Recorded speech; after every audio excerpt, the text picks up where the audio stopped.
നവരാത്രി 3-ാം ദിവസം. ദുർഗാദേവിയുടെ അവതാരമായ ചന്ദ്രഘണ്ഠാദേവിയെയാണ് ഇന്ന് വഴിപാട് ചെയ്യുന്നത്.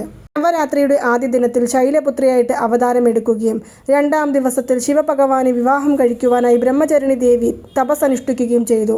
3-ാം ദിവസത്തിൽ ശിവഭഗവാനെ വിവാഹം കഴിക്കുവാനുള്ള തയ്യാറെടുപ്പുകൾ നടത്തുന്ന സമയത്ത് ശിവഭഗവാൻ ഒരു ഭയാനകമായ രൂപത്തിൽ ദേവിയുടെ മുൻപിൽ പ്രത്യക്ഷപ്പെട്ടു. ഇതറിഞ്ഞ പാർവതീദേവി ശിവഭഗവാന്റെ തലയിൽ ഉള്ള ആ ചന്ദ്രക്കലയെടുത്ത് തന്റെ നെറ്റിയിൽ ചൂടി ഭഗവാന്റെ മുൻപിൽ വീരത്തോടുകൂടിയും അതേസമയം ശാന്തസ്വരൂപിണിയായും മാറി നിന്നു. അങ്ങനെ ശിവഭഗവാൻ ചന്ദ്രഘണ്ഠാദേവിയെ വിവാഹം ചെയ്തു.